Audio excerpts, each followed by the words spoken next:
Hello everyone, welcome back to my channel Lotus Fiction. कैसे हैं आप सब? आई होप कि आप सब बिल्कुल ठीक होंगे एंड सेफ होंगे।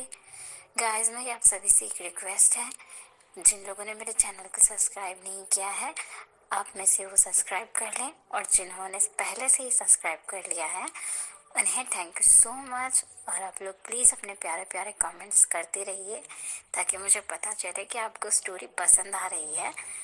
तो चलिए अब हम अपनी स्टोरी का नेक्स्ट पार्ट स्टार्ट करते हैं। अब तक हमने देखा दोस्तों, अब तक हमने देखा था कि वेंग से वांग जी कह रहा होता है कि प्लीज़ मुझे माफ़ कर दो, मैं आगे से ऐसी गलती बिल्कुल भी नहीं करूँगा। तो वेंग भी कह देता है अच्छा ठीक है, चलो मैंने तुम्हें माफ़ कर दिया, अब अंदर भी चलो। ये कहकर वेंग अंदर जाने वाला होता है, लेकिन जैसे ही वो दरवाजे के पास जाता है उसे अचानक से कुछ महसूस होता है और वो पीछे पलट कर देखने लगता है। चारों तरफ अपनी नज़रें दौड़ाने लगता है मानो वेंग किसी को ढूंढ रहा था। विंग को ऐसे बिहेव करता हुआ देखकर वांग जी उसके पास जाता है और पूछता है विंग क्या हुआ, तुम पीछे क्यों देख रहे हो, क्या देख रहे हो? विंग कहता है वांग जी पता नहीं, लेकिन कुछ दिनों से मुझे ना ऐसा लग रहा है कि लैंजन मेरे आसपास है, मैं उसे महसूस कर पा रहा हूँ और मुझे मुझे ऐसा भी लग रहा है कि लैंजन मुझे कहीं से देख रहा है। विंग ने वरीडली कहा। वांग जी टेंशन में आ जाता है। वांग जी कहता है विंग ऐसा कुछ भी नहीं है। वांग जी विंग को हक कर लेता है और लैंजन के कार को देखने लगता है और अपने मन में सोचने लगता है विंग तुम सिर्फ उसे महसूस नहीं कर रहे हो, बल्कि वो सच में तुम्हारे आसपास है, वो तुम्हें देख रहा है। अगर तुम प्रेग्नेंट नहीं होते तो मैं तुम्हें बहुत ही पहले लैंजन के बारे में बता देता, लेकिन अभी मैं तुम्हारे और इस बेबी के लिए परेशान हूँ। मैं तुम दोनों को लेकर कोई भी रिस्क नहीं ले सकता। वांग जी विंग को बहुत देर तक गले लगाए हुए रखता है और उसके बाद वांग जी विंग से दूर हटते हुए कहता है विंग अंदर चलते हैं। विंग भी कहता है हाँ तुम हटोगे तब चलूंगा ना, मुझे घुटन महसूस हो रही है, कितनी देर तक गले लगा के रखोगे, मुझे सांस नहीं आ रही है। विंग का बिहेवियर नॉर्मल होता देखकर वांग जी भी खुश हो जाता है और विंग के ऐसे शब्द सुनकर वांग जी जल्दी से उससे दूर भी हो जाता है। कहता है चलो चलो अंदर चलो, मैं कौन सा तुमसे चिपकने का शौकीन हूँ। हाँ। फिर दोनों अपना सिर हाँ में हिलाते हैं और हंसते हुए घर के अंदर आ जाते हैं। दोनों की मीठी सी नोक झोंक चल रही थी। दोनों घर के अंदर आते हैं। उधर लैंजान उन दोनों को कार के अंदर बैठकर देख रहा था और उन दोनों को घर के अंदर जाता हुआ देखकर मुस्कुराता है और फिर कहता है मिंग आज मैं ऑफिस नहीं जाना चाहता, मुझे होटल ले चलो, मुझे बहुत ज़्यादा नींद आ रही है, मैं होटल जाकर सोना चाहता हूँ, वैसे भी पूरी रात हमने इसके चक्कर में बर्बाद कर दी। सेक्रेटरी मिंग कहता है अच्छा ठीक है सर, हम होटल ही चलते हैं। और फिर वो दोनों भी वहाँ से होटल चला जाते हैं। जैसे ही वांग जी घर के अंदर आता है आयुआन वांग जी के बाहों में दौड़ कर चला जाता है और कहता है डैड मुझे आपकी बहुत याद आ रही थी, आप कल रात घर पे क्यों नहीं आए? तो फिर वांग जी अपने बच्चे को मनाने लग जाता है और उससे कहता है सॉरी बच्चा, मुझे देर हो गई है, मैं कल से ऐसी गलती बिल्कुल भी नहीं करूँगा और आई प्रॉमिस दोबारा से मैं इसको रिपीट भी नहीं करूँगा। तो उसके बाद आयुआन कहता है पक्का प्रॉमिस ना डैडी?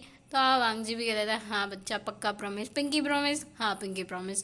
तो अब दोनों बाप बेटे को कैरामली कहने लगती है अच्छा चलो अब दोनों बाप बेटे अपने रूम में जाकर फ्रेश हो जाओ क्योंकि नाश्ता रेडी है, कल रात से कुछ भी नहीं खाया है आयुआन, कल शाम से तो मैं याद कर रहा था और याद कर करके रो रहा था। आयु और वांग जी दोनों मुस्कुराते हैं और उसके बाद दोनों ही डैड एंड सन एक साथ फ्रेश होने चले जाते हैं और बाथरूम में एक दूसरे को छेड़ते भी रहते हैं। बाप बेटी की बॉन्डिंग है भाई, एक दूसरे के साथ छेड़छाड़ तो चलती ही है। सबकी ज़िंदगी ऐसे ही चल रही थी। वांग जी ने विंग को लैंजान के बारे में कुछ भी नहीं बताया था। काफ़ी टाइम बीत गया था। लैंजान ऑफिस भी विंग से छुप कर जाता था और उससे छुप कर ही रहता था ताकि विंग को उसके बारे में कुछ भी पता ना चल सके, लेकिन लैंजान हमेशा विंग का ख्याल रखता था और उसे किसी भी चीज़ की तकलीफ नहीं होने देता था। जब लैंजान को पता चलता है कि वांग जी मोटरसाइकिल रेसिंग करते हैं तो वो शुयांग की हेल्प से वांग जी के लिए एक छोटी सी रेस को ऑर्गेनाइज भी कर देते हैं, क्योंकि वांग जी बहुत ज़्यादा सेल्फ डिपेंडेंट पर्सन था, वो किसी से भी पैसों के मामले में हेल्प लेना पसंद नहीं करता था। तब लैंजा ने उसकी हेल्प करने का ये एक तरीका ढूंढ लिया था जिससे वांग जी उसे मना भी नहीं कर पाएगा और इसीलिए शुयांग भी उसकी इस छोटी सी बाइक रेसिंग को ऑर्गेनाइज करने के लिए मान जाता है। अब वांग जी अपने कुछ कपड़े लैंजान को दे देता है ताकि जब वो आयुआन को घुमाने ले जा सके तो उन्हें पहन सके। फिर लैंजान भी उन कपड़ों को ले लेता है और पहनकर आयुआन को अपने साथ घुमाने ले जाता है। अब एक दिन की बात है जब लैंजान बीजिंग शहर बहुत कम जाने लगा था, जिसके कारण से सेक्रेटरी मिंग की कुछ प्रॉब्लम्स बढ़ गई थी बिजनेस में डील करने को लेकर। लैंजान अपने सारे कारोबार को इस शहर में शिफ्ट करने की प्लानिंग कर रहा था ताकि सेक्रेटरी मिंग भी, तो बहुत ज़्यादा बड़ी बात हो गई। अच्छा, अब एक दिन की बात है कि ऐसे ही टाइम जो है वो बीत रहा था और अब जो है लैंजान और वांगजी आपस में कपड़े एक्सचेंज कर लेते हैं ताकि जब भी वो आयुआन को घुमाने ले जाएं तो आयुआन उन दोनों में फ़र्क ना समझ सके, और लैंजान भी वांगजी के दिए हुए उन कपड़े को ले लेता है ताकि वो आयुआन को अपने साथ जब भी घुमाने ले जाए उन कपड़ों को पहन सके और वो कंफर्टेबल रह सके।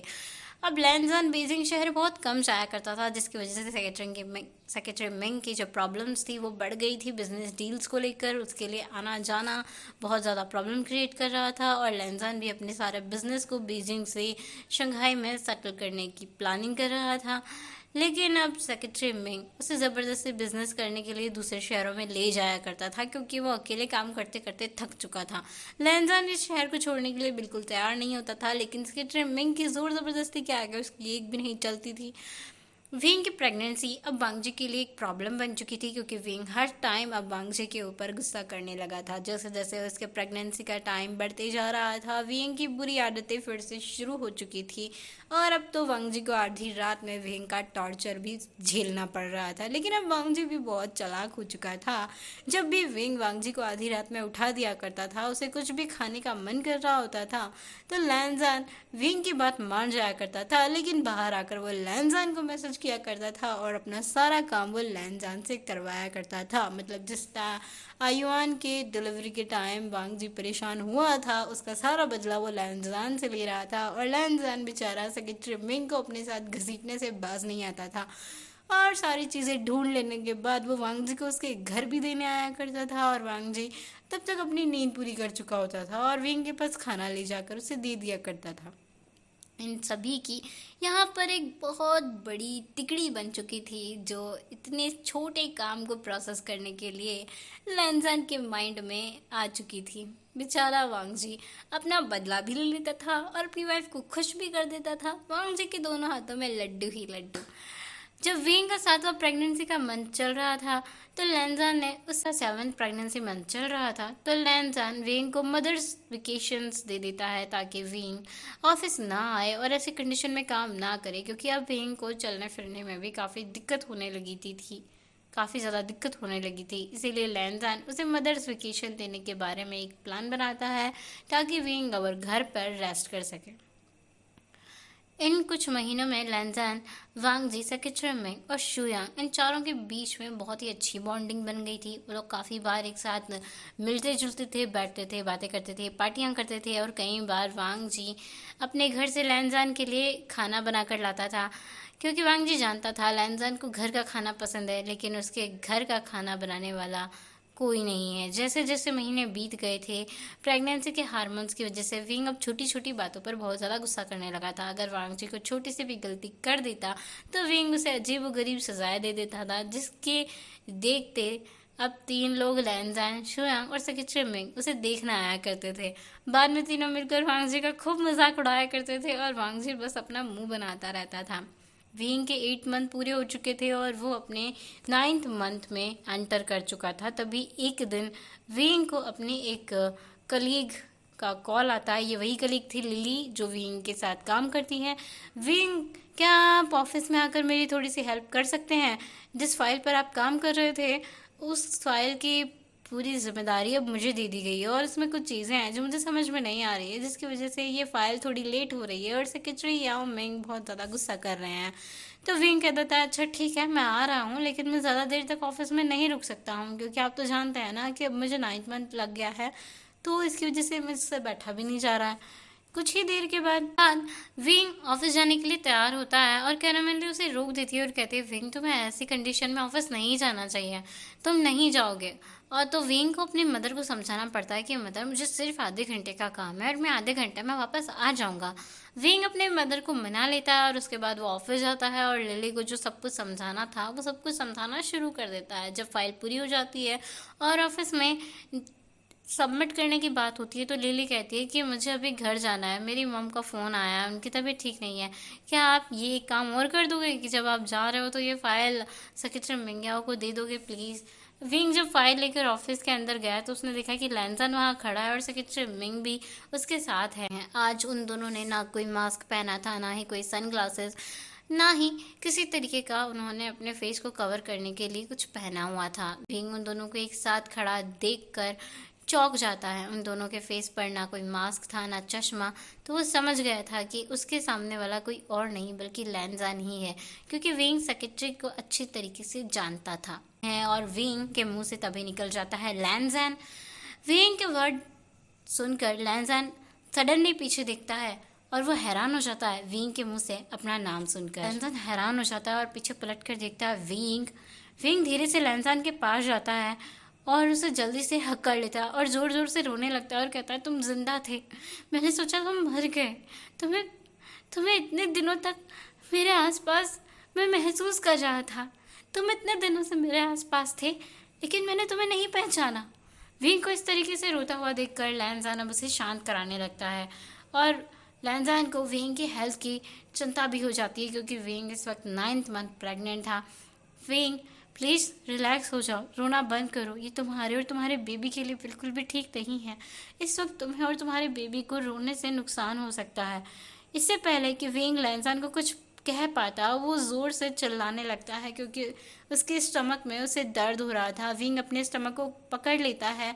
विंग को इस तरीके से देखकर लैनजान डर जाता है और वो जल्दी से विंग को पकड़ लेता है, उसे सोफे पर बिठा देता है। सेक्रेटरी विंग जल्दी से लैनजान के पास आता है और कहता है, सर शायद इन्हें लेबर पेन शुरू हो गया है, हमें इन्हें जल्दी से हॉस्पिटल लेकर जाना होगा। लैनजान जल्दी से विंग की तरफ देखता है और देखता है कि विंग अपने स्टमक को पकड़कर दर्द से करा रहा है। फिर वो जल्दी से सेक्रेटरी से कहता है, तो चलो ना, जल्दी करो, मेरा मुंह क्या देख रहे हो, जल्दी से गाड़ी निकालो, हॉस्पिटल चली। लैनजान जल्दी से विंग को अपनी आर्म्स में कैरी कर लेता है और सेक्रेटरी विंग से कहता है, अच्छा सुनो, जल्दी से वांग जी को भी फ़ोन कर देना। सेक्रेटरी विंग भी हमें अपना सर हिलाता है और फिर ये तीनों ही दोनों ही मिलकर विंग को हॉस्पिटल ले जाने लगते हैं। सेक्रेटरी विंग कहता है, ओके सर, मैं अभी उन्हें कॉल कर देता हूँ। लैनजान के मुंह से वांग जी का नाम सुनकर विंग हैरान हो जाता है और लैनजान की ओर देखने लगता है, लेकिन वो कुछ भी नहीं कह पाता उस टाइम पर, क्योंकि उसे बहुत ज़्यादा दर्द हो रहा था। लैनजान जल्दी से विंग के पास बैठता है और उसे शांत कराने की कोशिश करने लगता है और कहने लगता है, विंग प्लीज़ थोड़ा सा रुक जाओ, हम अभी थोड़ी देर में हॉस्पिटल पहुंच जाएंगे। सेक्रेटरी विंग भी लैनजान के पास ही था और वो कार ड्राइव कर रहा था। वांग जी का फ़ोन काम नहीं कर रहा था।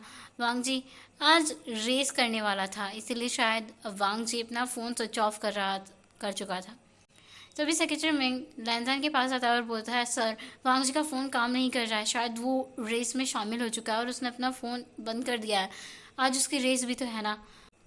लैनजान जल्दी से विंग को उठाता है और कार के अंदर ले जाके बिठा देता है और उसे रिलैक्स करवाने की कोशिश करने लगता है। विंग प्लीज़ थोड़ी देर रुक जाओ, हम थोड़ी देर में हॉस्पिटल पहुंच जाएंगे। सेक्रेटरी विंग जो कार ड्राइव करते हुए वांग जी को कॉल लगा रहा था, अब वो लैनजान के पास देखता है और बोलता है, सर वांग जी का फ़ोन काम नहीं कर रहा है, शायद आज वो रेस में जा चुका है और उसने अपना फ़ोन ऑफ कर दिया है। तो अब जो लैनजान है वो थोड़ा सा घबरा जाता है और फिर वो सेक्रेटरी मिंग की तरफ देखकर पूछता है, अब हम क्या करें, मुझे टेंशन हो रही है मिंग, बताओ ना क्या करें।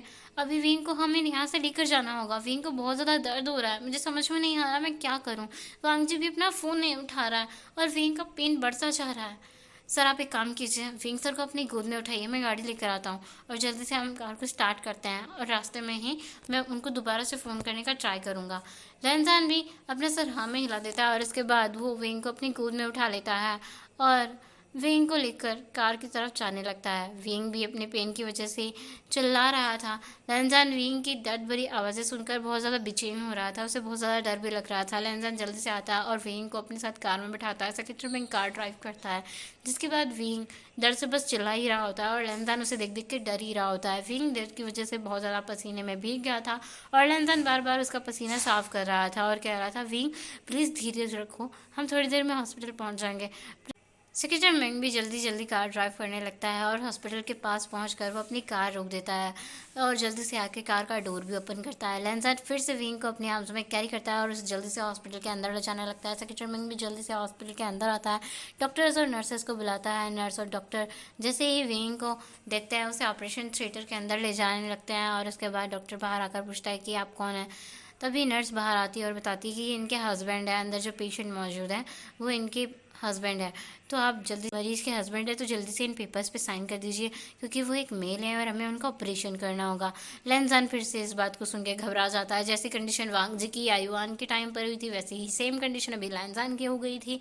अब जल्दी जल्दी सेक्रेटरी मिंग की तरफ देखने लगता है और कहता है, मिंग मैं क्या करूँ, जल्दी से वांग जी को फ़ोन लगाओ। सेक्रेटरी मिंग भी वांग जी को फ़ोन लगा रहा होता है, लेकिन वांग जी फ़ोन नहीं उठा रहा था। तभी डॉक्टर फिर से कहता है कि आप क्या सोच रहे हैं, जल्दी कीजिए, पेशेंट की कंडीशन ख़राब हो जाएगी और उसे अभी दर्द बहुत ज़्यादा हो रहा है, वो ज़्यादा देर तक इस दर्द में रहेगा तो शायद हम उन दोनों के बचा नहीं पाएंगे। लैंजान जैसे इन बातों को सुनता है वो डर जाता है और जल्दी से पेपर्स को ले लेता है और उनके ऊपर सिग्नेचर कर देता है। डॉक्टर्स उन पेपर्स को ले जाने के बाद जल्दी से ऑपरेशन स्टार्ट कर देते हैं। लैंजान और सेक्रेटरी मिंग बाहर चक्कर लगा रहे थे, बहुत डरे हुए घबराए हुए थे और दोनों ही बहुत टेंशन में थे। सेक्रेटरी मिंग बार बार वांग जी को फ़ोन ट्राई कर रहा था, लेकिन अभी तक भी वांग जी का फ़ोन जो है वो स्विच ऑफ बता रहा था।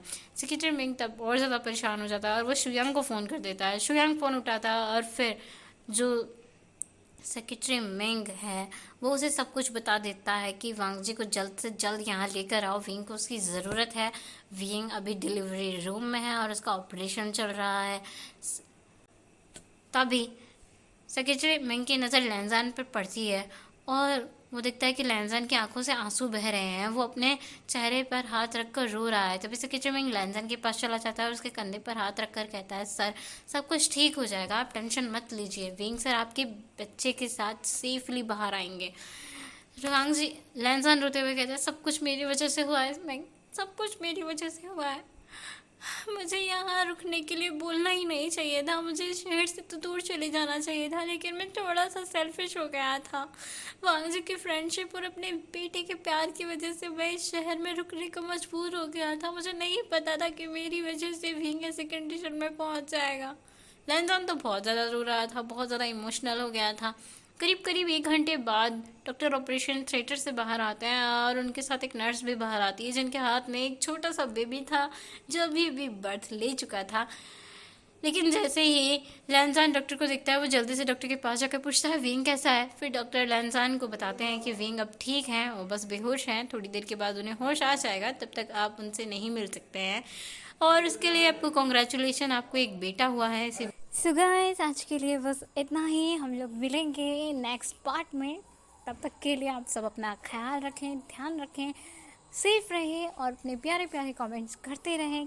Thank you so much for watching and good night.